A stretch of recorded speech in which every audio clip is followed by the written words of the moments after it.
Okay, my name is Kathy Sinclair. I am currently a city councillor. I came in the 2017 by-election. I'm also the executive director of the Kamloops Arts Council. I feel that Kamloops is really at a crossroads right now in our development. So we have a long history of being primarily resource-based industries, and I see that continuing to some extent for sure, but I feel we're really on the brink of further development. I believe the opportunities to grow Kamloops in positive directions, including increasing tourism, increasing agriculture, food and wine industries, and increasing the tech industry, as well as the education sector, are huge right now. And so I want to see our city become more of a I'm going to flub this one up, but I want to see our city develop and become more known. I think it's actually quite a well-kept secret, and I also would like to see it grow in a way that's sustainable and smart. So not expanding in a huge direction and getting overgrowth and strip malls, but really growing in a sustainable way. I think the key to attracting and retaining the student population here is not only having great events and programs and activities here at the university, but increasing our cultural events, activities, sporting events, recreational programs throughout the whole city. So making sure there's places to go in the off hours when you're not in class, making sure there's great live music shows, exciting gallery openings, plays, sporting events, things that really keep us in Kamloops so that you're not booting down to Vancouver every weekend. I think we've already got a really fabulous cultural scene and a lot of great events, and I think that's just going to keep building and building, and that Kamloops is becoming ever more livable with every year that passes.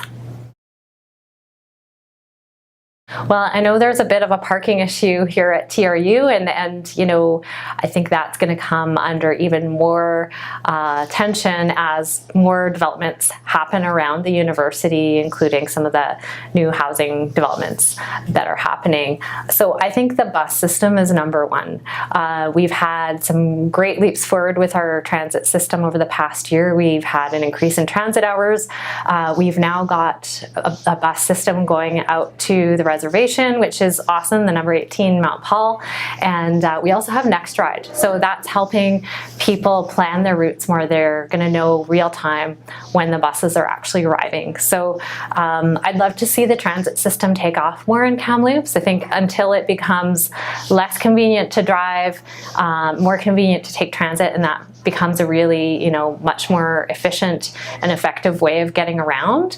That may not quite happen. In larger cities you see a lot of professionals taking transit just because it makes sense. So I feel by investing in our transit system we're going to see that. I also want to see investing in programs like the car share here at TRU. I'd love to see that cover the city, as well as programs like the new electric bike share. I think that's a fantastic thing that TRU has done as well. I've actually already brought up a motion at council a couple of months ago regarding secondary suites. So currently, if a homeowner wants to put in a secondary suite, a carriage house, or a basement suite in their home, they need to, and it's not already zoned correctly, which only a certain number of properties are, they need to apply for a rezoning application, which requires putting a sign up at their house, $1,600 application fee, and going through public hearing, and that whole process can take up to 4 months. So it's not too surprising that more people have not put in conforming legal secondary suites in Kamloops, and I think that has led to some concerns. There's some safety concerns, so suites that may currently exist are not built to BC Building Code, and also there are some homeowners who want to do it right. They want to put in a conforming suite, but they have not they don't want to go through the red tape. So my hope is that we're waiting now for a report from staff to come back, and my hope is that we generate that conversation about what would it take to increase the number of secondary suites. It's a great way to build density in our city without changing the character of the neighborhood by putting in, high rises or that sort of thing as well. So that would be one thing that I would be looking at. I also want to look at duplexes, fourplexes, other smaller ways that we can increase density and make sure that students have a place to live, as well as other people in our community, young professionals who are just moving here, and seniors. I think the biggest challenge and the biggest opportunity is definitely population growth. So we have seen a huge boom over the last couple of years. Real estate, a mass exodus from larger cities, especially the Lower Mainland. I'm one of those people. I left Vancouver in 2010 in search of a smaller center because I just, I could see that the housing was getting more and more expensive, and I knew that I wanted to move to a place where I could afford to live and work. So I think that's one of definitely our biggest challenges and our biggest opportunity. CamPlan, our official community plan, addresses a lot of this. And so what does it look like if our population grows from 90,000 to 120,000 people? Obviously, you can't just parachute all those people in and have a place for them to go, places for them to work.